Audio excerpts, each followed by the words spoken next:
Good day and welcome to the NRFC Strengthening Literacy and Father-Child Relationships Through Reading webinar. Please note that you may need to press F5 to refresh the seminar if you are unable to view the slides. Today's call is being recorded.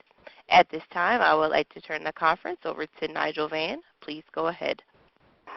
And thank you very much and welcome everybody. I apologize for the slight delay today. We actually have one of our presenters who is going to be speaking through his computer, which is, it took us a little while to get things set up. So again, we're here to talk about the benefits when dads read with their kids from a young age, and we're going to talk about the benefits not just for the kids but for the dads too, and we'll be looking at ways that in your work with fathers you can talk about this with them. Just a quick reminder of how you ask a question, particularly if you're joining us for the first time. You'll see on the right-hand side of your screen there's a Q&A box, so you can put any question in there for the presenters, and we'll get to as many of those as we can at the end of the webinar. Questions that we don't have time for, we will provide written responses on the website later. Next to that, there's a link for some web links that are places you can go to see more information, and then there's a helpful resources box where you can download a presenter bio and also some helpful resources. And then the other box on the left-hand side of your screen is a chat box that you can just use to chat among yourselves as you wish. Let me go to the next slide. And this is just our overview slide of the National Responsible Fatherhood Clearinghouse. If you've joined us before, you're familiar with this, so I won't spend much time, but you can always see what we're doing on the Clearinghouse by going to fatherhood.gov. You can see any of the previous webinars, and you'll see the materials from this webinar there as well at fatherhood.gov/webinars. We always encourage you to email us with any questions or suggestions, particularly for future webinar topics, at info@fatherhood.gov, and encourage fathers to call our national call center. We have mediators and trained counselors on there who can provide information for local programs, and you can also interact with us via Facebook and Twitter. And at the bottom of the screen, you see the names of our three leaders: Lisa Washington Thomas at the Office of Family Assistance, Kenneth Braswell, who's the director of the Clearinghouse, and Patrick Patterson, who's our project manager. So I'm now just going to turn to Lisa Washington Thomas to say a few words of introduction and set the stage for us. Lisa? Thanks, Nigel. Again, I'm Lisa Washington Thomas. I'm the branch chief for the Self-Sufficiency Branch in the Office of Family Assistance, and I want to thank Nigel for putting this together, and I also want to thank you for joining us today at today's webinar. We're going to talk about ways to encourage fathers to read to their children and enhance outcomes for 2 generations. Now, this might sound hokey, but the reason why this is so important to me is because it truly breaks my heart to know that our children's reading levels are at the 3rd grade decide how many prisons that they build. And I think the children have so much future, and one way for us to preempt that is to strengthen their literacy and their reading before the 3rd grade, so that city officials and planning officials aren't using our children to decide how many jails that they are going to build. Children who read well by the 3rd grade are more likely than their peers to experience academic success and economic stability as adults, and they're more likely to have parents who read to them. However, some fathers may not be aware of the benefits of reading to their children. If their own fathers did not read to them, they might not realize how much fun it can be for dads and their young kids to snuggle together with a book. Some dads don't read very well or are not confident in their own reading ability, and they may feel uncomfortable talking about this. If we engage them in conversations about their own reading and writing abilities, we may also be able to find ways to help them improve their own literacy, which in turn can help them improve their own employment skills and improve their children's literacy. During this webinar, you'll see a couple of poll questions to get an idea about what you do in your programs. Please take a moment to respond to those questions as if it can help our presenters frame their comments to fit your experiences. Also, at the end of this webinar, we'll be asking you again for your ideas on topics that you would like us to cover in the coming year. So please provide us your input today, and always feel free to send ideas and questions to the Clearinghouse team at info@fatherhood.gov. Again, that's info@fatherhood.gov. Thanks very much, and thank you again for participating. I'll turn this back over to you, Nigel. And thank you very much, Lisa. This is a very interesting topic for me in particular. I think, it brings back memories of reading to my son when he was little. He's now 30. One of the things I've often said when I've been to fatherhood programs is, almost to challenge you. If you're a fatherhood program, have you got kids there? Are you talking about kids? If you go to a program for mothers, you generally see kids around. You can go to a lot of fatherhood programs and you don't always see kids. But these kind of activities that we're going to talk about today are ways that you can really try and change that. And I think you become a stronger fatherhood program if you can have kids there, and if you can just talk to dads about ways they can read to their kids, or even just have them practice reading books even when the kids aren't there. So on the screen here, these are the basic goals that we're going to be getting at today. And the people who are going to help you meet these goals, help us meet these goals, you can see their names on the screen now. So first of all, I'll be turning to Alison Hyber, who's a colleague of mine at ICF International and here at the National Responsible Fatherhood Clearinghouse. And I'm just going to briefly introduce each person now so that we don't go over the bios again later, but you can also download the full bios in that box on the left there. Alison has been with ICF for about 2 years now, and she's been working on research to do with children, adolescents, marriage, family, fatherhood, and various community projects. She's written about child support, paternity, non-custodial parent, toxic stress, and father-child literacy for more than a decade now. And the title of this webinar we actually stole from an article that Alison wrote a couple of years ago with Dr. Stacey Boucher. So thank you for that, Alison.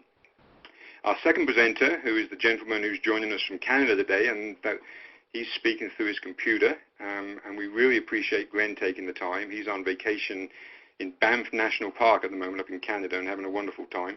He's been involved in fatherhood work since the 1980s. He's held leadership positions with the Minnesota Council on Family Relations and the National Council on Family Relations. He used to be a board member of the National Practitioners Network from Fathers and Families back in the day, and has been heavily involved with the Minnesota Fathers and Families Leadership Network. He's written very extensively about fatherhood and parent education, and he recently had an article on fathers and early literacy that you'll see in the resources guide that you can download in that left-hand box. And then our final presenter is J. Michael Hall from Strong Fathers, Strong Families, Fort Worth, Texas. And Mike's actually, I think this is the third time Mike has joined us for a webinar. He's in previous lifetimes been a special ed teacher, a teacher of the gifted and talented, a principal in intermediate and middle schools. Now as the founder of Strong Fathers, Strong Families, he's made presentations to more than 160,000 fathers at local schools and Head Start programs. And you're going to hear a lot from him about how he does that. He's written a number of articles himself. He's considered one of the experts in the country on work with fathers in schools and Head Start programs, and was honored as a White House Champion of Change in 2012. So we have a great crew of presenters here for you. Before we move to Alison's presentation, we are going to, as Lisa mentioned, we're going to ask you a quick poll question here. This is something new that we're trying that will help us just sort of learn a little bit more about what you're currently doing and help the presenters to frame their remarks a little bit. So if you could just take a quick look at the question on the screen here. Does your Fatherhood program have services to help fathers who need assistance to improve their own reading and or writing skills? And just tell us one of those responses. See you all clicking in there now. We'll just give you a minute to respond to that. It looks like the majority response is the second one, the majority of you are referring out to an agency for men who need this assistance. There's a few people with the in-house resources and a few people planning it. So we thank you for that. And with that, let me turn to Alison again, who's responding to this webinar. And Alison, take it away. Thanks, Nigel. All right. So good afternoon, everyone. I'm excited to talk with you today about something that I love to do, which is read. And I just wanted to set the stage. So why are we talking about fathers and father-child literacy time? Well, we know that the quality of father involvement is more important for child well-being than the quantity of their time. Additionally, reading is a necessary skill for self-sufficiency for parents and for children. And if you, as a fatherhood program, can increase father-child reading time, you are likely to improve father-child relationships, both fathers and children's literacy, and increase the impact that father involvement has on children. Additionally, a two-generation approach to providing human services has recently become popular, and evidence suggests that it may amplify your program's results. By building father-child reading time into your program, this may be one way that you can begin to become more two-generation focused.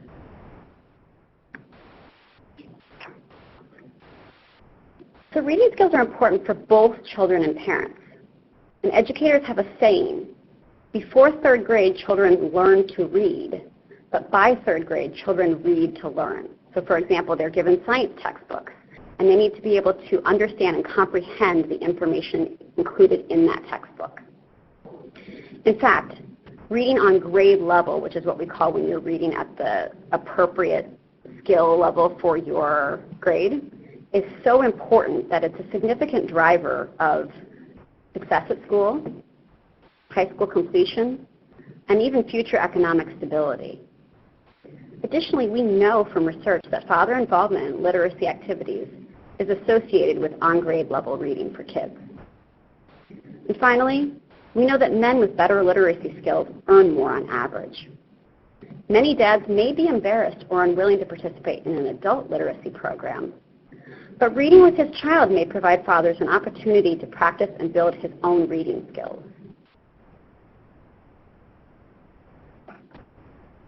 So how prevalent are reading challenges?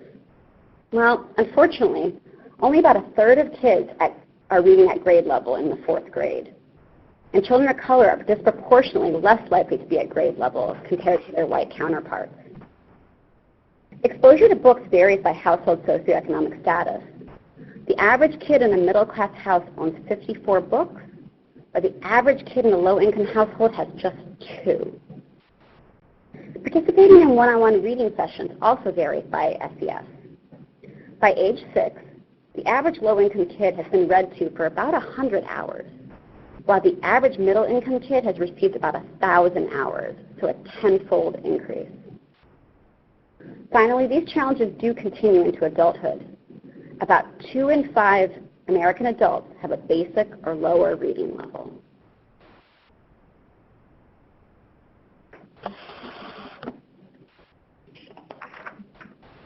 So how does father-child reading benefit children, particularly young children who aren't able to read yet?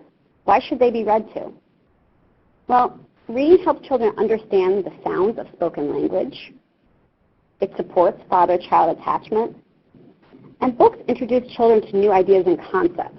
Think about reading fairy tales, a book set in history, books about other cultures or other ways of life. We also use language differently when we write. Reading written sentences out loud exposes children to proper sentence structure. When children enjoy reading with their fathers, they learn to associate reading as fun and enjoyment. And finally, if fathers and children cuddle during reading time, kids learn to find comfort and pleasure in reading.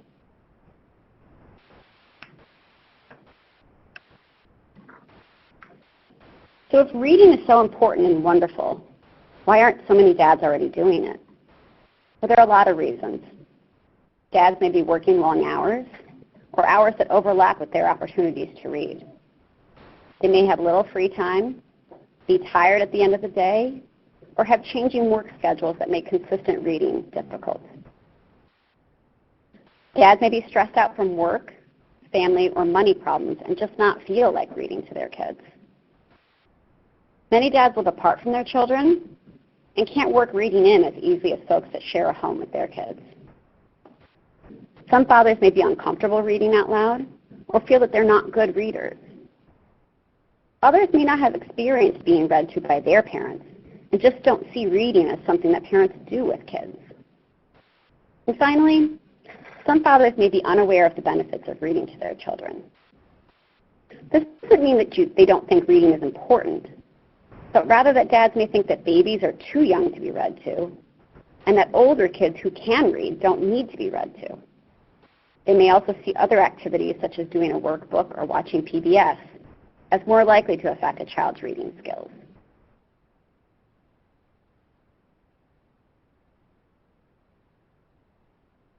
So what can you as a fatherhood program do to increase father-child reading?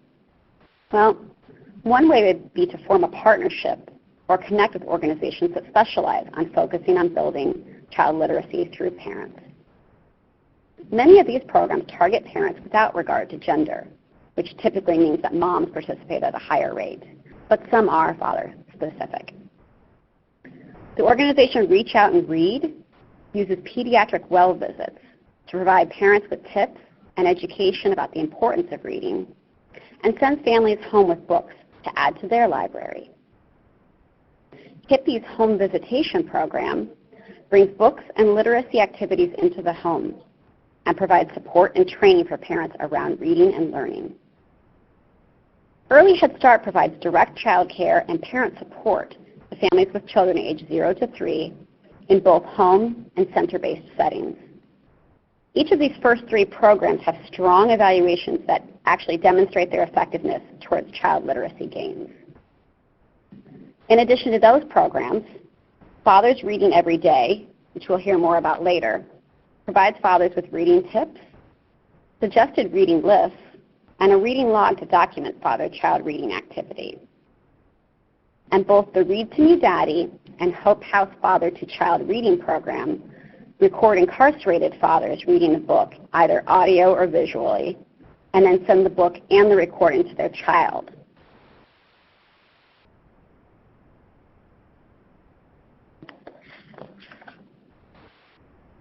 Beyond referring to or connecting with a formal literacy program, however, your program can start to infuse discussions or activities designed to increase father-child reading into your own work. You can help fathers to get comfortable with books. Bring children's books to the classroom and ask folks that feel comfortable to read those books to the group. You can remind dads that children benefit from reading at any age, from birth through school age. Even when kids can read, fathers can help them read text beyond their own literacy level, or as a way to share a story and experience, like reading Harry Potter together. To improve access to books, think about setting up a lending library inside your organization, or take a group trip to the library. A group trip can help fathers know where the library is, where various types of books are, how to interact with librarians, get a library card, and just generally get comfortable with an unfamiliar space. Non-resident or incarcerated fathers can participate in distance reading by recording themselves reading a story or having a copy of a book and have their child follow along over the phone. Additionally, at the end of this presentation and in the bottom left-hand corner, we have a list of resources that can help you infuse father-child reading focus into your own work.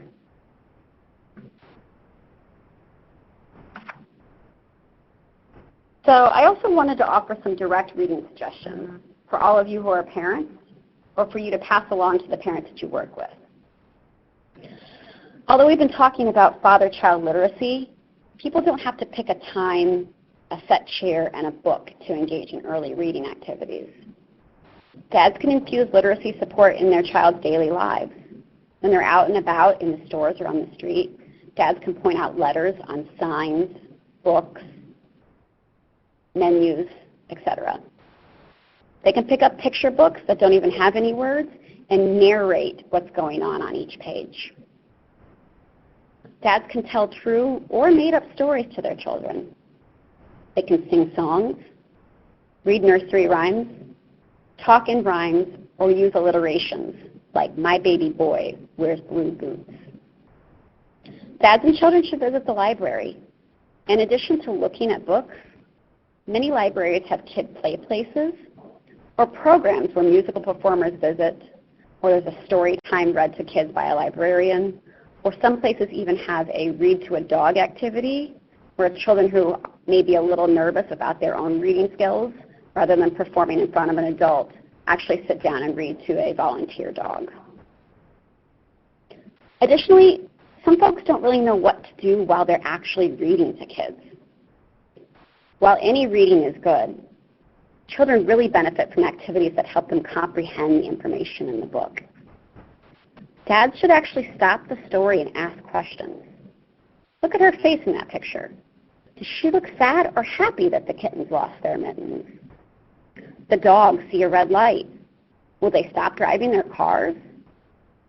Why do you think that bunny is saying goodnight to everything in his room? How do you avoid going to bed each night?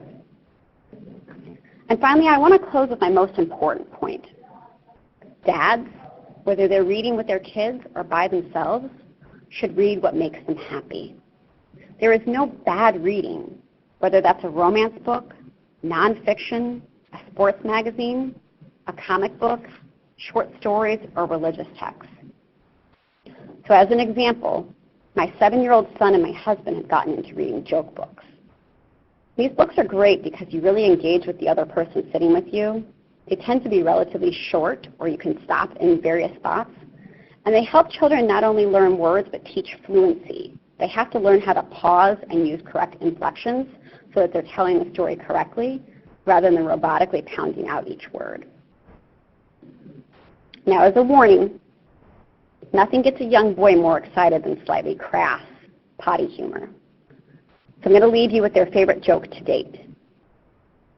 What's the last thing that goes through a bug's mind when he hits a car's windshield?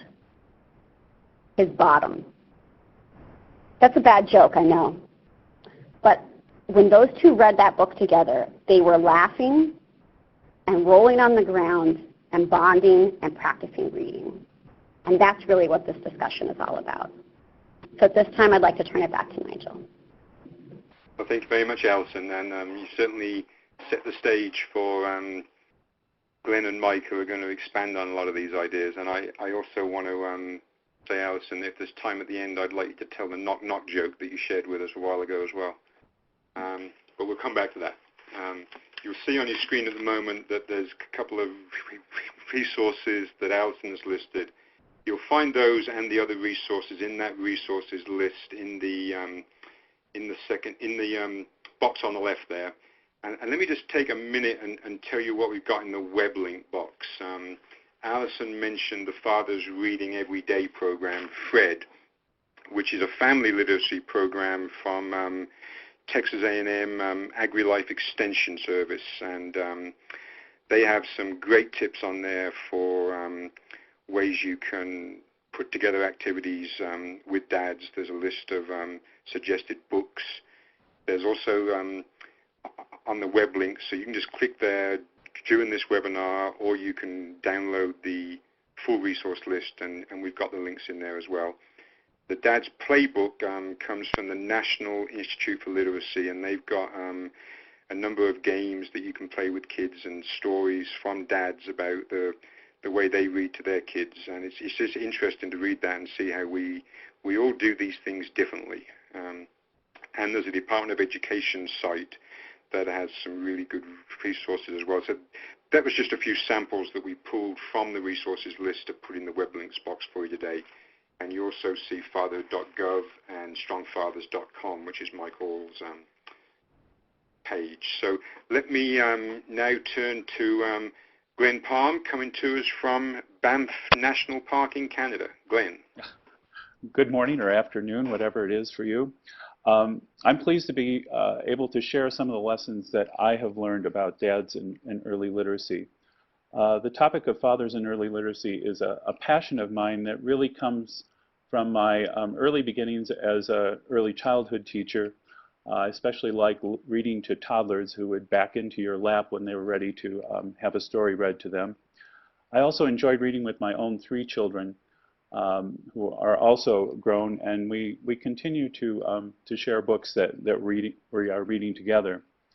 I also worked as a local program evaluator for Even Start programs for about 20 years and certainly learned a lot about 2-generation programs and family literacy from being engaged in that particular activity. And then a few years ago, I was involved in starting a program called Dads and Kids Book Club. And I've also worked with fathers in prison for about 20 years. And at the end of each class, we do some work recording books. And initially, that was audio books. And we jumped from audio tapes into videotape very quickly because the medium changed. And it was a lot easier to do videotape than it was audio tape. So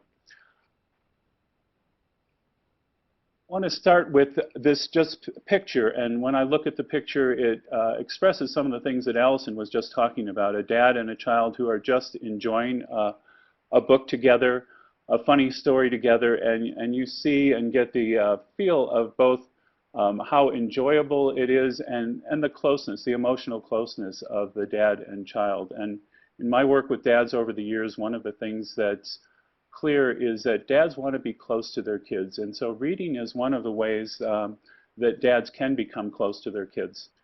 I think that also dads are an underutilized resource for addressing some of our concerns about the achievement gap that we often hear about, and nobody ever talks about dads as a potential solution. So I think dads and the connection to early literacy has some real profound impacts on what we can do with the achievement gap. Ways that dads promote literacy, we know from years of research, primarily about mothers, how parents promote early literacy skills. This picture illustrates in some ways a very stereotypic picture of a dad reading the newspaper as an activity that most young children would really like to interrupt. However, in this picture, the son looks on and there's a clear message that comes across, and that is that reading is important. And secondly, that reading is often a way that dads have connected to the outside world and sort of modeled that for their children. In addition to modeling reading as important, dads support early literacy by reading to their children beginning in infancy and continuing into the school age years and even beyond that sometimes. Dads promote language development and early literacy through their everyday conversations at meal times, while walking to the park or riding in the car.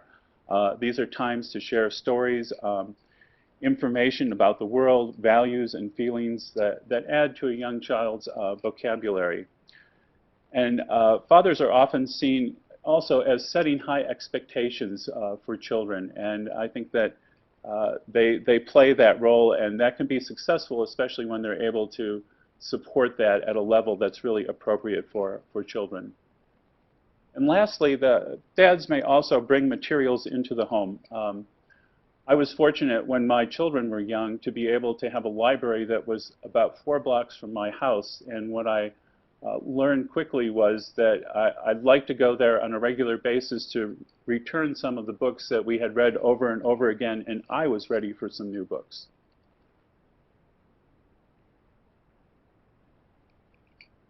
The heading to this slide really summarizes the main points that I wanted to make. That the preschool years are really a critical time for fathers to be reading to their children. And the chart summarizes data from 3 different sources that I took a look at. And they were surveys of fathers reading to their kids at different ages. The early longitudinal study was from children around 9 months old and reported the least amount of daily reading. So that's the column that's on your far left. And 8% of dads read to their infants. When we looked at dads during the preschool years, it went up to 45%. And then when we went to dads at age 5 to 12, it went down to 24%. So that to me was sort of a clear indication that I had looked at a number of sources about the percentage of dads who read to their children on a daily basis, and it was often, I wanted to disaggregate the information a little bit. So that's what the chart is attempting to do.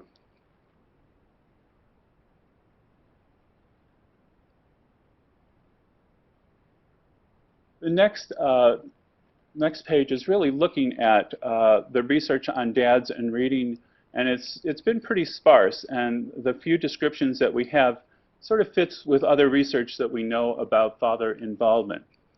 So fathers who are more involved in sharing care of their children would also be more likely to include reading to their children as part of this involvement. Fathers are more likely to be involved in reading when mothers are working and when mother-father relationships are positive. And the third point, that fathers who live with their children read to their children 5 times more frequently than fathers who are not living with their children, which makes common sense. If dads are not living with their children, the opportunities to read are just going to be much more limited. And then the last point is that fathers with more education are more likely to value reading, are more comfortable reading out loud to their children, and thus enjoy reading to their children on a regular basis and are more likely to do that more often.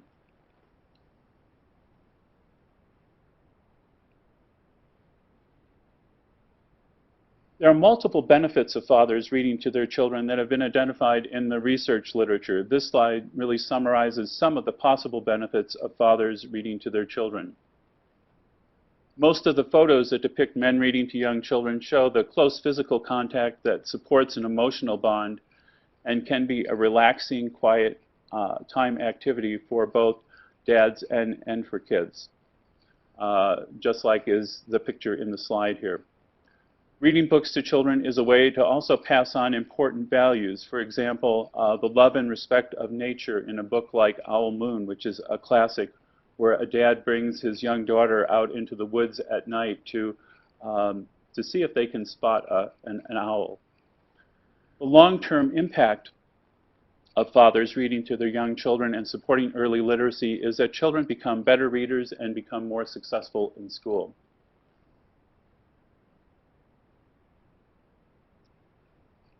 What do fathers model reading? So one of the things I took a look at while I was doing research was what is it that fathers read to their children? And this slide summarizes and describes the types of reading materials fathers reported reading in Robert Ortiz's study of fathers and literacy. The list illustrates reading for information as a primary focus, not necessarily reading for pleasure. You'll notice there are no novels in this list. I decided to create a parallel list of how fathers today might be getting the same information through their smartphones, tablets, or computers. And I just thought it was an interesting parallel and put it down so that so that we could think about what this change means. This change in how we read may also change interactions between fathers and children and what children see modeled. I remember during the early days I did a program on Saturday morning for dads and young children, and the first time that a dad actually came to the program with a cell phone in his holster, and how that really changed what was going on at the program. Before that, dads had oftentimes said that it was really wonderful to come to a program on Saturday morning where they didn't have to do chores at home and they didn't have to worry about the telephone or any interruptions. They could just be with their kids. So just interesting to think about how technology maybe changes our connection of of parents and children together.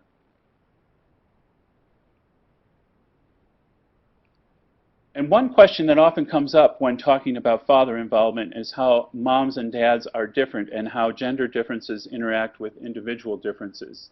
And I'm not sure if you can read this cartoon, but I'll read it to you. And they lived happily ever after, the end. And the little girl says, whenever Daddy reads that fairy tale to me, he says that they lived happily ever after until she gets fed up with having to always pick up after him, and as well as crude body noises that he makes. Your father says that? Yeah, and he even makes sound effects to go along with it. So fathers oftentimes read to their children in different ways. The summary here comes from an Australian researcher that lists some of the differences that dads may have less time than moms, but are more involved in different ways. He also notes that moms tended to take more responsibility for early literacy development, and even to the extent of directing how dads did their reading. The next slide, I wanted to just present the Dads and Kids Book Club format to you so that you would get a sense of what we were doing. I was working with 3 other early childhood and parent educators in our community in St. Cloud, Minnesota. And we wanted to create an opportunity for dads to really learn a little bit more about reading with their children. So we created something called Dads and Kids Book Club, and we have the goals down there. The goals are similar to what we've talked about so far. But the format was a 6-week format. It was an hour and a half, and we did them some in the evening, and we did some on Saturday mornings, depending on what seemed to work best for dads. We tried both of those time frames. We did a warm-in time, which was really a scavenger hunt, and part of that was to get dads comfortable with the environment we were in. Oftentimes, men are not familiar with spending a lot of time in early childhood settings, and this was in an early childhood classroom. So we wanted them to be able to go around with their child and find things around the room and sort of engage them right away and keep them busy. We did a circle time with children where we would have the early childhood teacher actually read the book to the dads and the kids, and we would then do a song somehow related to the book afterwards.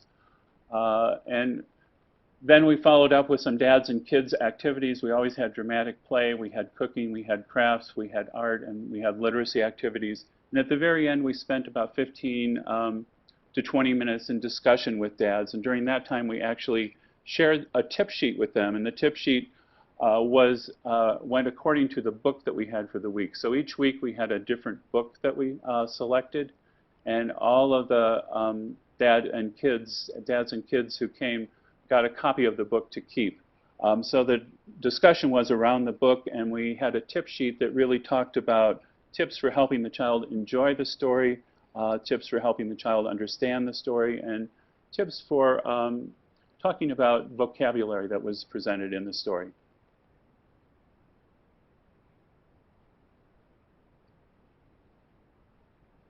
The next page is just a summary of, I wanted to touch upon other lessons from practice literature. So when recruiting dads, you have to feel confident that dads want to participate and are actually waiting for an invitation. And when you invite them, they come.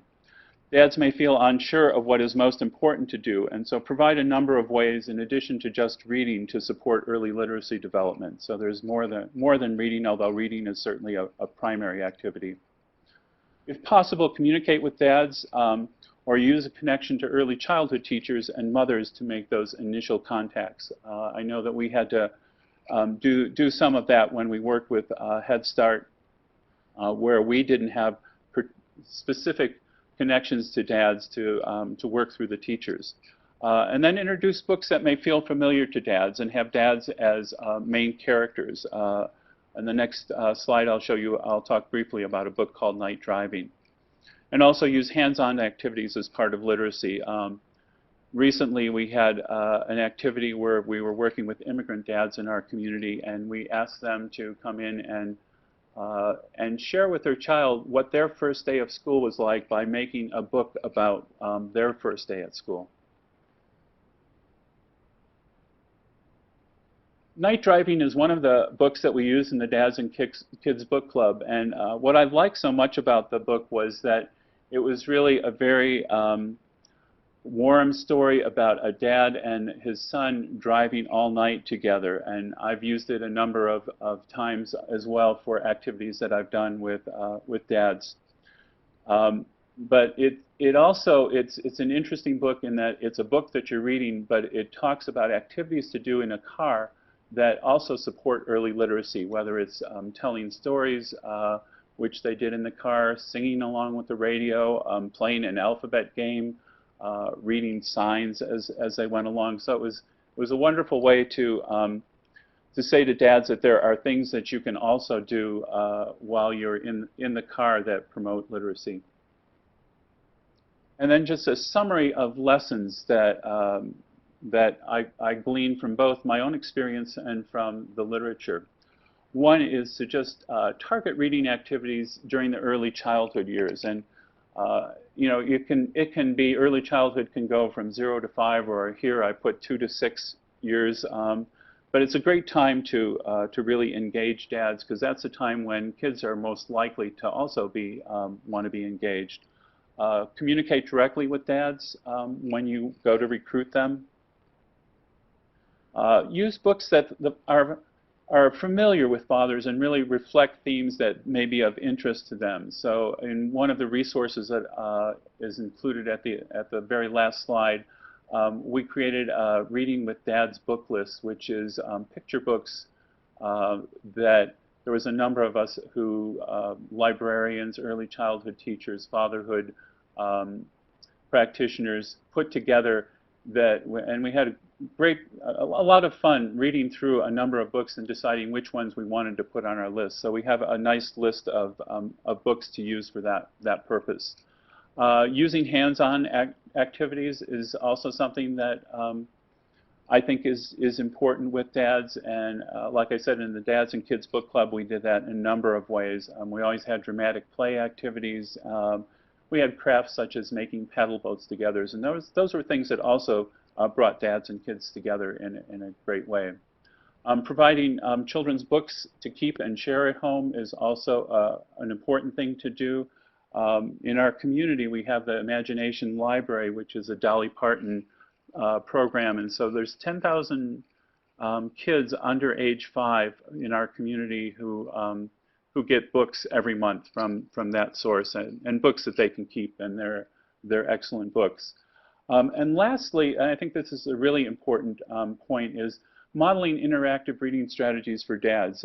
In our experience with Dads and Kids Book Club, one of the things that seemed to be most important was having an early childhood teacher who was a man actually read to children and model some of the ways of engaging children in the story.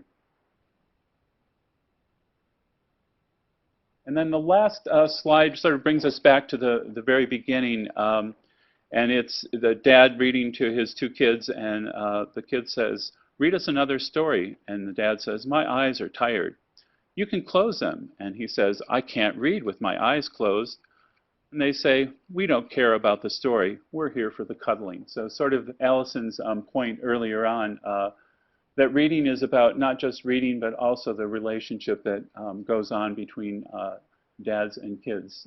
And then my final slide is really some information about the Dads and Kids Book Club. And so there's a manual that's there, and there's also lesson plans for about a dozen different books, lessons for what to do with parent-child activities or father-child activities, tips, and also the Dad's discussion time. So, and the Reading with Dads book list is the last resource that I put on here. And that's it.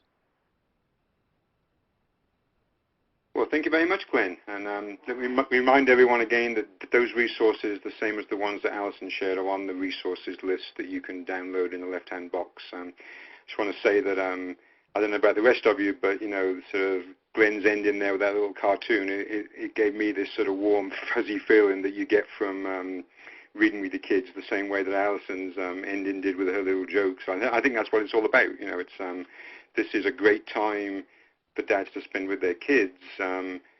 Although, as Allison has pointed out, a lot of dads don't realize that. So that's where fatherhood programs can really bring a gift to these families who aren't, where dads aren't necessarily reading to kids as much.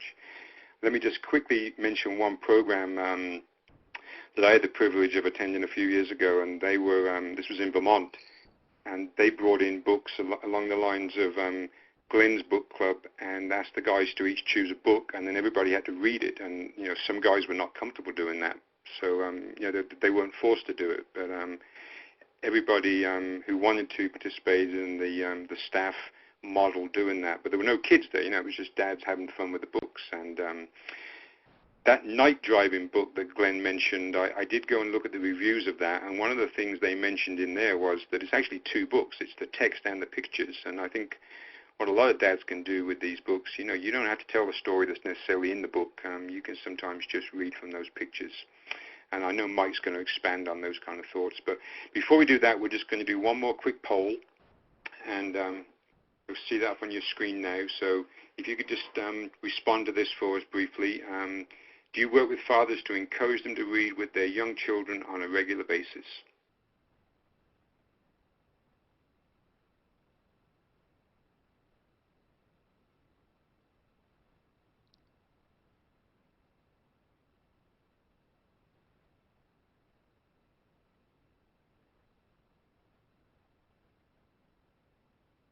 And that's great to see these responses coming in, because it looks like the majority of you are doing this either in a structured way or an unstructured way. And hopefully you're going to be able to pick up some ideas today to add to what you're already doing. So with that, we'll close the poll. Thank you very much. And now we get to hear from Mike Hall, who's going to tell us about the very interactive work that he does with dads around reading. Mike? All right. Can you hear me? We got you. All right. Just want to make sure. We're up here in the mountains, and it's a good spot to be in, but it's not great for technology. And so, Mike's on, so it's great that he and Glenn have taken time out from their vacation. Yeah. So thanks, Mike. Yeah, we went about 12 hours north of where we are in Texas, and I think that's probably what Glenn went. You got to go that far north. You just got to. It's got to be the 10 to 12 hours, but you got to go farther. So. But no, I appreciate everything that's been said, and it really ties into what we're going to finish up with here on the programs that we do. And so I want to make sure if I can keep the slides going. I'm looking for my button here. That way you don't have to look at my face all the time. But if we can go to the next slide. We have worked with a lot of dads, and so the things we're going to talk about today are based on our experience from that. There are a lot of great programs out there, and the program that we've built has been based on a lot of time and a lot of miles, and some failures and a lot of successes. We try to repeat the successes and try not to repeat the failures, but we've definitely had those. And so what we're going to talk about today is what we found works, and works not only over time, but works in all kinds of environments. The program we're going to talk about today works in inner city schools, in Head Starts. It works in suburban schools and Head Starts. It's worked on reservations. It's worked with all types of populations. And so a lot of the work we do is in public schools, which are typically Title I, which are low-income schools, and in the Head Start programs.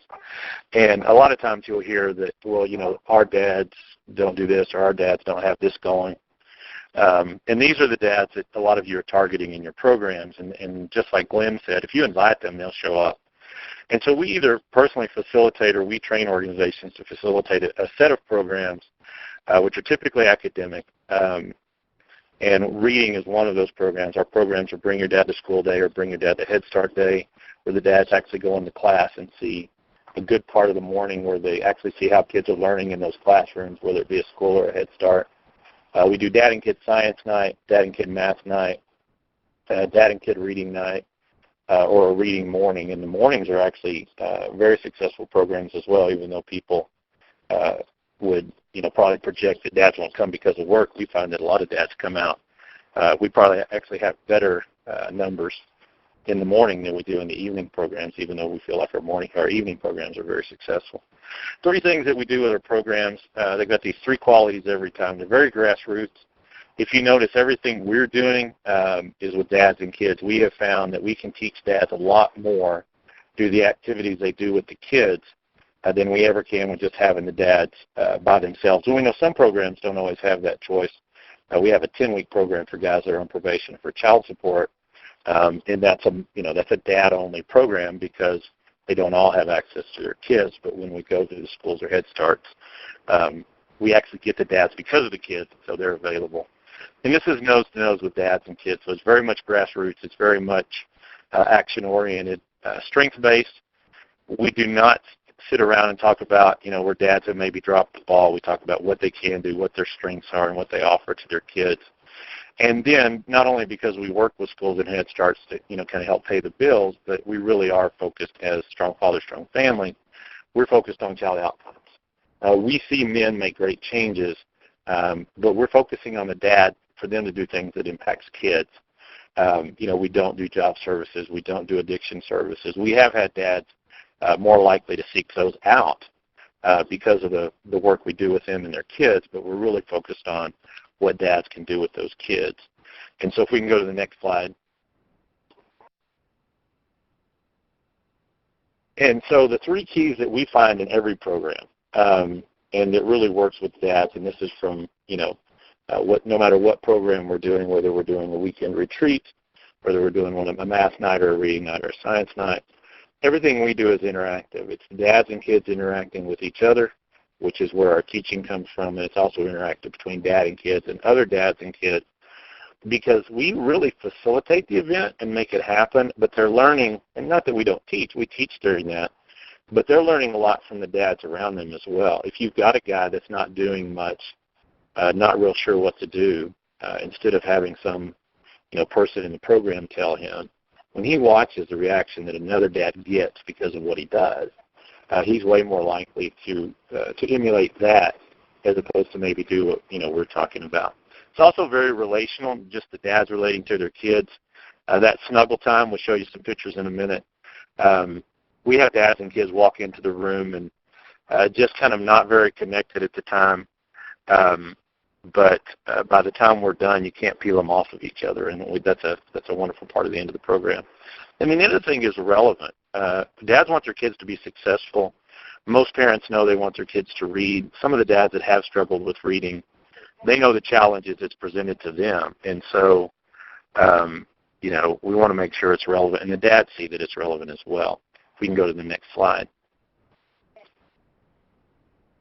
Now, this is not my picture. This is a book. This is one of the books that we use. We use 3 to 4 books in each program, and these programs are either for 0 to 3-year-olds in early Head Start, 3 to 5-year-olds in the Head Start, and then usually pre-K to grades 3. We have 4th and 5th graders participate in these programs, but they're really built for that younger set. And so the books that we use, this is Head to Toe with Eric Carl. One of the components is it's got to be an activity book. They've got to be able to do something with it.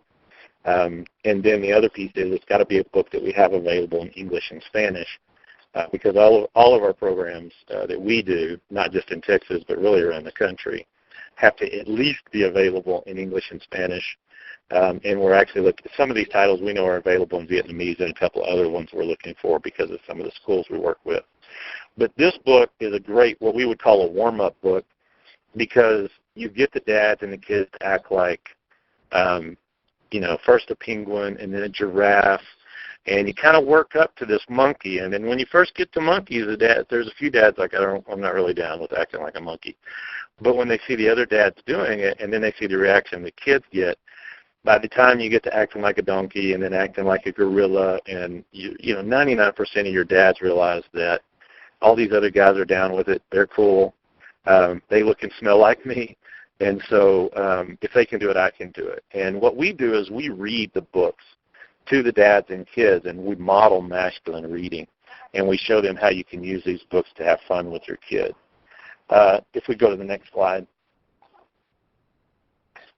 Another book that, now the Head to Toe book absolutely riles the whole room up. I mean, it actually, brings up the heart rate, brings up the noise level, brings up everything, all kind of crazy stuff going on. And then we go to this book, which is a very sweet book, Guess How Much I Love You, but it's full of lots of activities. The kid stands up in the book, the baby rabbit, or the baby hare, raises his hand and says, I love you as high as I can reach. So we have the kids stand up in front of their dads and say, I love you this much. And then we have the dad stand up and do it. And you've got to be pretty heartless not to get a little bit of a tear in your eye when you see that happen in a school or a Head Start. But as we run through a lot of these crazy activities with dads and kids, the book finally winds down to where the dad is putting the kid into bed and giving him a good night kiss, which is something we promote because not all the dads know that that's something they should do.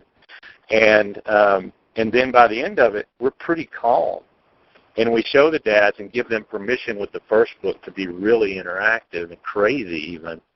And then we also show them you can use the book also to bring down the level, to do that relaxation that Glenn talked about earlier. And that it's okay to be interactive and to look for those books too that can lower the level, the heart rate and the breathing level. Let's go to the next one. If we could go to the next slide. There we go. Going on a bear hunt is another one. It's available in English and Spanish. The Spanish book's very hard to find. We're actually looking at possibly publishing it ourselves if we can get the license. Not only because we think it's a great book, but as you can tell, the dad on it. It's a great book. A lot of programs use it. A lot of early childhood programs and kindergarten programs use the story or the song, and so the kids are familiar with it, and it's a great way for us to do things. The other thing that's going on with this book is it's got predictive text, it's got rhyming text, and it's got predictive text. And not only are predictive text, so the kids know what's coming, they're repeating it, and that's one of the ways we learn language. Most dads love and hate Green Eggs and Ham because it's a fun book to read. But at the 27th time, you're kind of done. But it helps in words, and Bear Hunt does the same thing. We also read this book in English and Spanish. Anytime, even if we don't have a Spanish-speaking population with us in the room at that time, which is very rare for us, but if that happens to work, we still read it in English and Spanish to show our English-speaking dads how much Spanish they just learned from the repetitive text and the rhyming text. Because it goes over and over and over again, they begin to learn these phrases. And then our last book that we want to show you in the next slide is Octopus Hug. And Octopus is a great book, and it's a lot like Night Driving in the fact that it's almost like a textbook for dads. It's a very sweet story. Dad's at home with the kids while mom goes to dinner. This book gives us an opportunity to tell dads that they do not babysit their own children, that they father their children when mom's not there. They don't babysit unless, of course, they're getting paid. And but this dad is home with the kids who are not real happy, with each other, as kids, his brother and sisters kind of do. And he goes through about 7 or 8 activities in this book. And the dads, we emulate these activities. The dads they wrestle with the kids. And an octopus hug is being hugged with 8 arms. And so it's, 1, 2, and so you've got all this hugging going on. These games that dads can play without any props, without any, money to spend. And so they leave not only really having a good time and showing that dads, kind of have permission to act this way, but also it's a really great resource. And my own son, who is actually 19, I'm here in Colorado with him, this book that we used for years. I think if we did it now, it'd be a little weird since he's 19. But, it was a great time.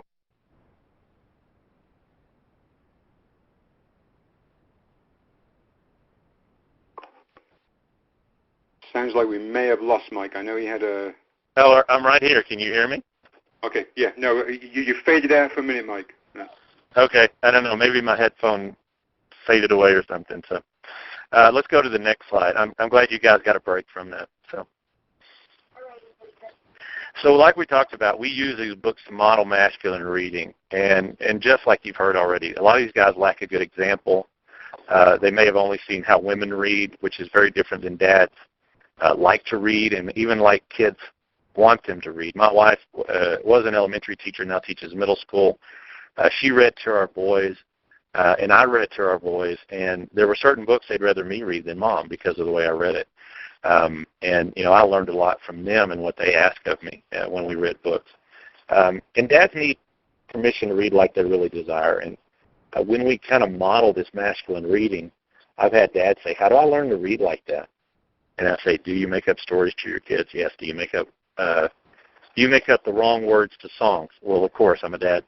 Do you wrestle with your children? Yes. Do you ever make funny noises? Yes. And we'll say, well, you already know how to do it. Just all those components together. And they just don't always know that they're able to do that.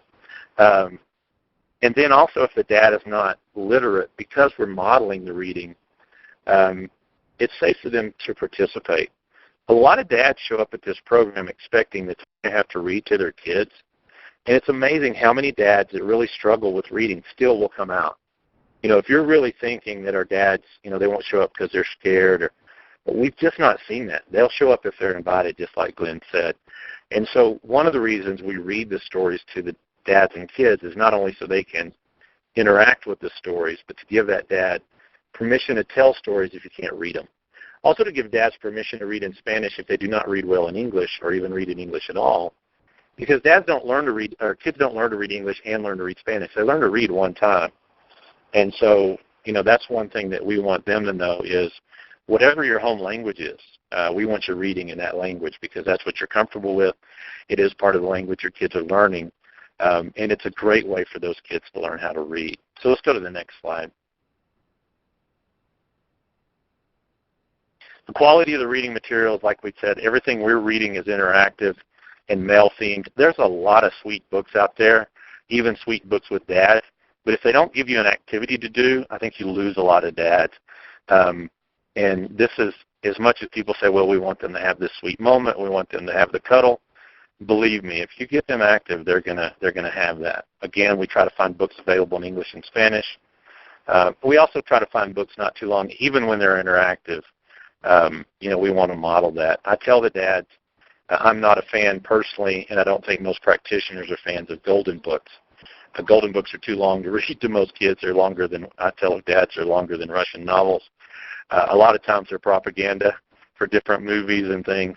And the other thing is that most teachers of particularly in early childhood, will tell you a lot of those books that we promoted to families aren't really good for building and sustaining literacy in kids. So we try to show them, the fact that these Dr. Seuss books are good, or that these books that are short or have certain things, or that we have rhyming text, predictive text, that it's okay to have a sentence a page. It's okay to read more than one book a night, and so, you don't have to do that. And then we teach additional lessons based on the age group that we have. Sometimes we have a kid that will get up and walk away from the dad, like a lot of small children do. And we just continue with the program, and almost every time that kid finds their way back to dad. And that's one of the lessons we give them is just because your kid gets out of your lap, don't stop reading. Keep reading, and most of the time that kid will come back to your lap. You can't let them leave the room necessarily, but just keep reading because they are listening. As we well know, they listen to a lot of things we don't think they're listening to sometimes. So let's go to the next slide. We are focused on that relationship. That relationship is the impetus for reading. Dads want to spend time with their kids. Kids want to spend time with their dads. One strengthens the other. The better the relationship, the more likely they are to read. The more they read, the stronger the relationship. The other thing is by having the dads and kids together, they both have knowledge of the activities. The dads and the kids both know how to read those same books, know how to interact, know how to do those games.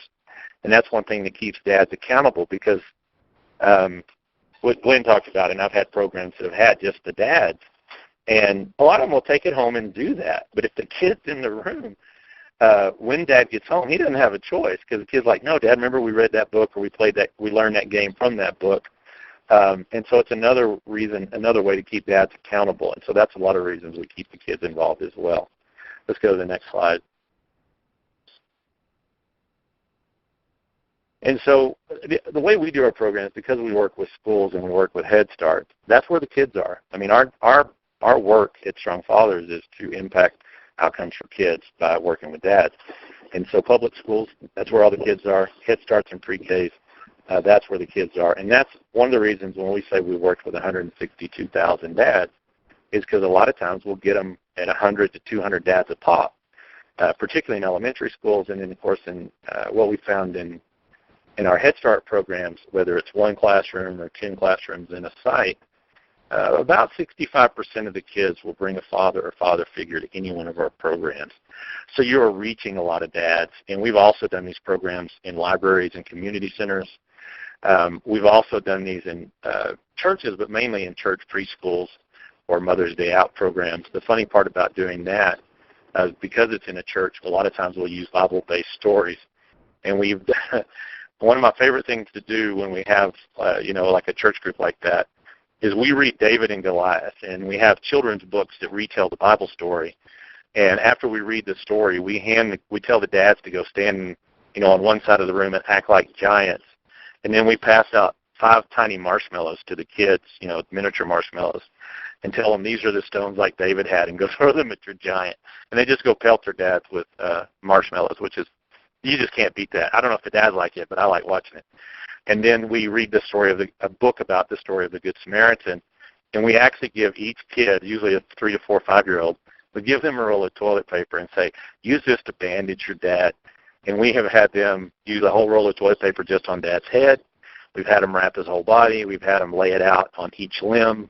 And it's just been a lot of fun. But you can use these same activities in a lot of different ways. So let's go to the next slide. Resources we have, and we'll send these to you. You also have these as links.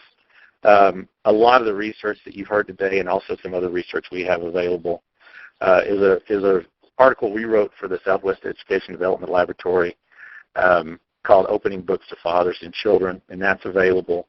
We'll have that available as well to you on our email list. Just a couple of national PTA national magazines, Our Children, we wrote articles for them, and then one of our blog posts which ties in some of this information. We've also put some of this information just today on our Facebook page, and if you go to facebook.com/strongfathers, you can find these resources. So let's go to the next page. And so this is my information. We'd love for you to get a hold of us and let us know. We do charge money to come train people. We do charge money for a curriculum, but phone calls and emails are absolutely free. We would love to help you any way we can. One of the ways we'd love to help you is provide you with some of these resources in a more in-depth manner. And we have a sign-up at strongfathers.com, NRFC, just a page about this webinar, so I know where you're coming from and what we've talked about. And if you sign up there and let us kind of know what your area of working with fathers is, we have several choices at that page. We'll send you pertinent information. But we don't have time to spam you. But we do have some videos to share with you, some other resources that we've found, some resources we've produced. And you can opt out at any time, but if you like the resources, there's always going to be more because we're putting more out as we either build them or find them. One of the things that we have available for some of you that would be pertinent, really in the community or in early childhood programs, we have what we call an early childhood activity calendar available in English and Spanish.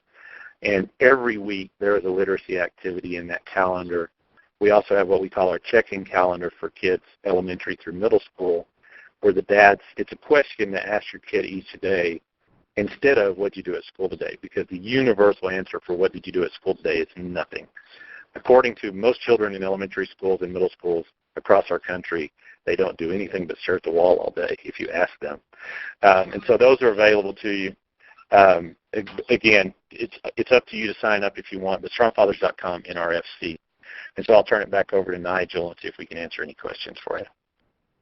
Well, thank you very much, Mike. And a lot of the questions that we've had coming in have concerned about how do you involve dads who haven't got as much education or have lower literacy levels. And I think Mike, the way he described a lot of those interactive activities, really answered a lot of those questions, because you can make reading fun, you can look at pictures, you can tell stories.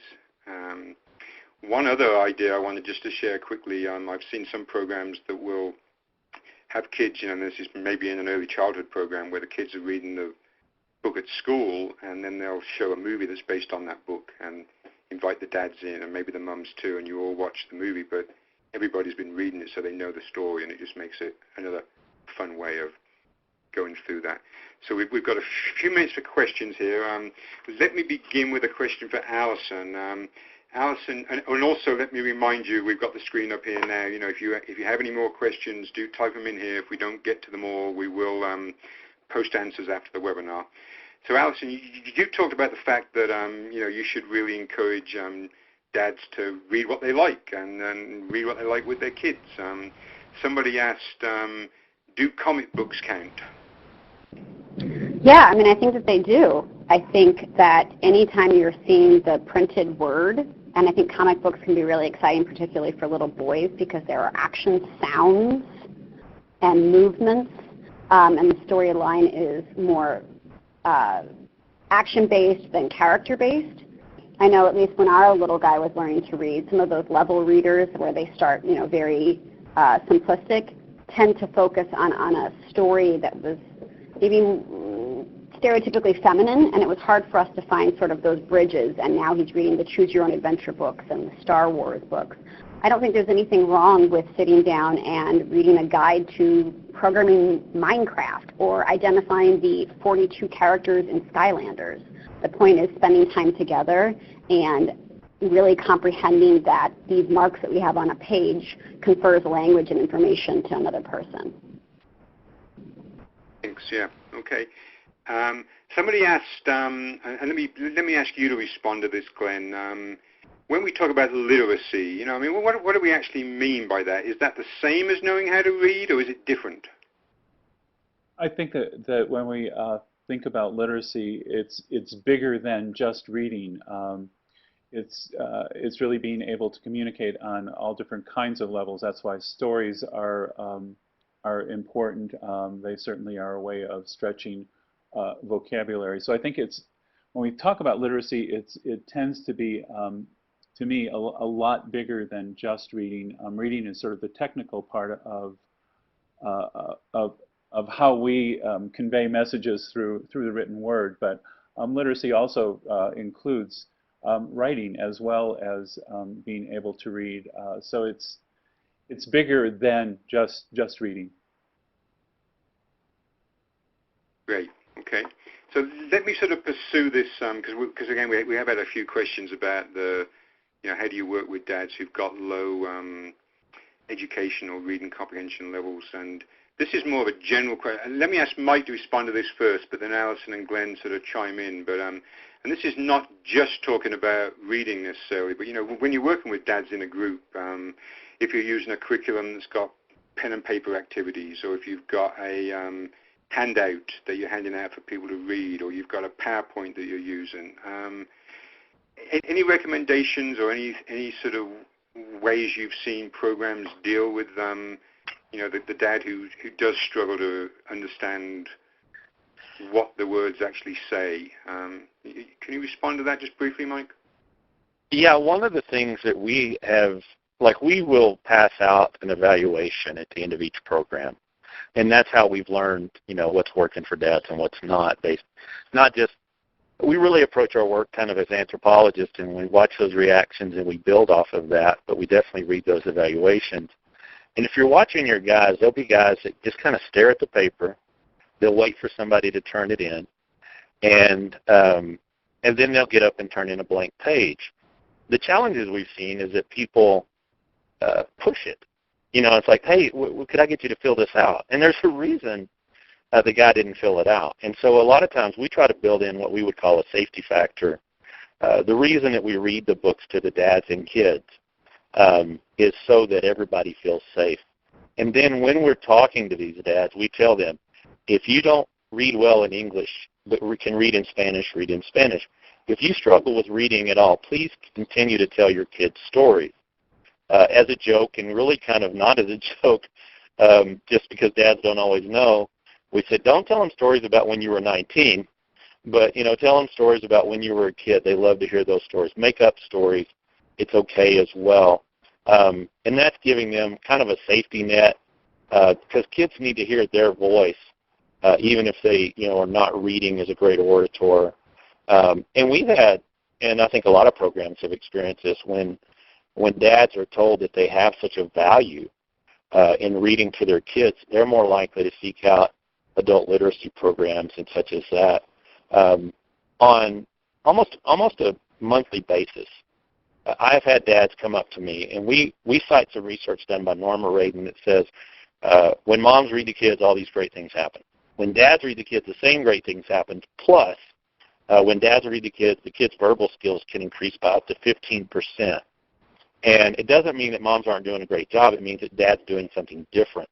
And when you tell a man that what you're doing is different than mom, and it has specific value because you're the dad reading to the kid, I mean, they walk out of there with their head held high. They can't wait to get back to reading. And I have had dads that have found me in parking lots. They've found me at school events. They found me. I just met dads that have been in our program all over the community, and because we've been so many places, I find them in lots of different spots. And they will tell me that research back to me. They'll recite that back to me. And they heard it 2 years ago, 3 years ago, 7 years ago.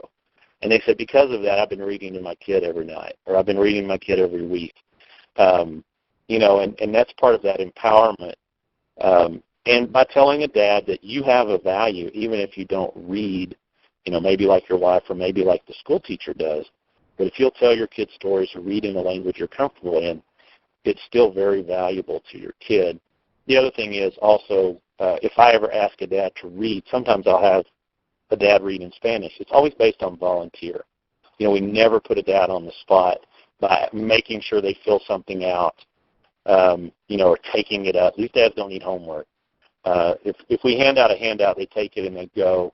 And so dads that don't read or not comfortable, they're not going to pick it up. And some will pick it up just out of pride. They don't want people to know they can't read, which is fine. But once you build a relationship with a dad, and they know it's safe, they will tell you, I really struggle with reading, or, what can I do? And that gives you an opportunity, again, when you're in a safe environment for them to talk about that. Yeah, no, I think that's a great message, Mike. Thanks, yeah. And I think, and that safety factor, I think, is key. You said at least two very important things there. I mean, one, I think, is the fact that you can run into guys several years later and realize you've had an impact that you didn't realize you were having at the time, which I think is something that we all struggle with in this work. But what you're doing is you're planting seeds that are going to come to fruition later, even if you don't see them. And but to take things gently, and it's almost a case management tool, I think, to be observing, and then if you see a dad who's struggling with his own issues around reading or writing, that you can then sort of make a gentle referral, perhaps. So let me just pose one more question, and maybe Alison or Glenn can respond to this, and then I want to do our evaluation question, and then I'll come back and let the presenters have a final word for us. So in terms of a dad who didn't start reading when his kids were younger, is it too late to start reading when kids are older? Any advice on that, Glenn or Alison? I don't know that it's ever too late. I was trying to make the point that the earlier the better. I think that once kids start reading on their own, they like to do that. But I know that with my kids and my family, I continue to read to them sometimes at bedtime. And so that I think you can do that, but it gets harder, I think, for both dads and kids, because then you're probably looking at reading something that is going to be a little bit more complex in terms of the stories, and kids are going to be interested in things that are more complex than the simple kind of picture books that you might read between ages 3 and 8. Nigel, I would say, if you're starting with somebody who's older, I think rather than the dad being the one to select the reading materials, it's probably better that he follow the lead of his child and learn what his child is interested in reading, and maybe suggest something along the lines of, I read a page and then you read a page, rather than climb into my lap and I'm going to read you a story at this point. And it may be something that they actually just say, hey, I found this article in Sports Illustrated this week or on MSN.com, and I wanted to, share it with you. And they start with just having read the same materials and having a discussion about those materials. Mm-hmm. Yeah, great. Yeah. Okay, well, let's move to our evaluation questions, if we could have those on the screen, Rebecca. And while we're doing that, I'll just ask each of the presenters just to think about one final thought that you would like to leave us with when we come back. So this is just our regular evaluation question, just to get your response to today's webinar. So I have a better understanding of ways to help dads bond with their young children through reading. And you can strongly disagree, disagree, agree, strongly agree. I would point out that the strongly disagree is at the top, so don't get confused.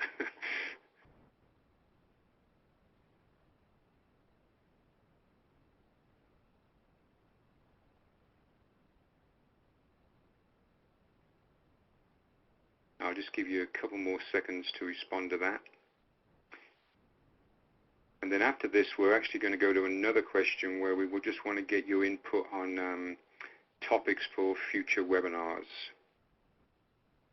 So if we can close this one out, and we'll go to the next one.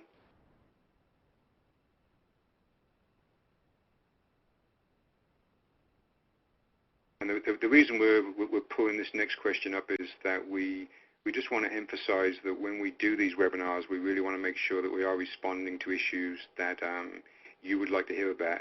So, and we encourage you to send us emails to info@fatherhood.gov at any time with ideas. But we've just put 3 specific ideas that we've been talking about as possibilities for future webinars. And so if you could just indicate which of these 3, or you can indicate other, and then you can just send us the idea either in the chat box or via info@fatherhood.gov. Just want to make sure that as we plan for the next fiscal year that we really start putting together ideas that you do want to hear about. And I'll give you just a couple more seconds to do that, and then I'll come back to the presenters.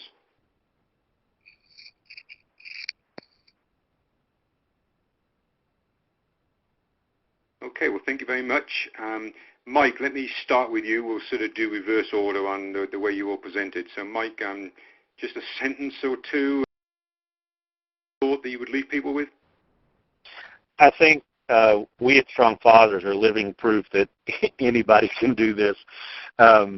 We have had a lot of great success working with fathers, and the main reason we're successful is because we invite the fathers to come, and we expect them to come, and they show up in big numbers. And so don't be afraid to make the invite, and when you make the invite, you get ready to be successful. Great, thank you. Yeah, expect them to come, and they will. Yeah. Okay, Glenn, final thoughts from Canada. Final thoughts from Canada. I think that reading, helping dads to understand that their role in early literacy is really, really critical, is important. And the benefits from that are not only for their kids and later school success and doing well in life, but also for making that connection between the dads and the kids stronger. Wonderful. Okay, so Alison, final thoughts, and feel free to share the knock-knock joke if you want or not. But Sure, I'll share that one too. I would just say, one other thing that is really prevalent in the media right now is how much screen time children get, and how easy it is for parents to sort of, at the end of the day, give a kid an iPhone or an iPad to just give yourself some space and quiet. I find sometimes, doing a craft or a board game is just too much and too overwhelming. But getting out just a 5-minute book and settling down and calming down is a nice way to sort of build a relationship with your kid without getting a huge commitment like, Play-Doh out. That just gives the kid a couple more minutes away from that screen. And then the knock-knock joke that Nigel is talking about is the other joke my husband and my son was really cracking up about. What is the loudest herb in a vegetable garden? The Elvis parsley. They're bad jokes, guys. I don't think that's the one you shared last time, Alison, but never mind, it was good. And you know, on the screen time, one thing I had thought about mentioning earlier was there was an article in the New York Times yesterday actually that was talking about that, and it really emphasizes what Glenn was saying about how kids see what we read, because kids also see what we do with screen time. And the article in the New York Times was just talking about the fact, you know, that parents will come into a restaurant and immediately, you know, with their kids, and immediately start looking at the smartphone, you know, so if they're modeling that kind of behavior, the kids are seeing it. So we really have to catch ourselves in not looking at these things all the time, not responding to email all the time when the kids are there. So with that, let me turn to Lisa for any final thoughts, and then we'll wrap up here. Thank you, Nigel, and thank Allison, Glenn, and Michael for your insights. I think this has given us a lot of great strategies to take back to our programs and share with our dads and to use in our personal lives. And I think our children and our communities will be better for it. So thank you so much, and thanks, Nigel, and everyone behind the scenes who put this together. Thank you very much, Lisa. And you see on the screen the info at fatherhood.gov again, and contact information for each of the presenters. If you do have suggestions for future webinars, please let us know that email address. Also, if you have any suggestions for resources that we can add to the resources list for today, I realized when Glenn was talking that we forgot to put the Imagination Library on there, so we will be adding that. And so if anybody has any other resources that are pertinent, please let us know and we can add those. And just continue to send us your thoughts there. And again, I want to thank Glenn and Mike for taking time out from their vacation. For Allison, who just came back from her vacation. So I'm looking forward to mine in a month or two, and I hope everybody else is having a good summer and getting a chance to enjoy their vacation. So with that, we will join you again in September for our final webinar of the fiscal year. Thank you very much, and everybody have a good day. Bye-bye.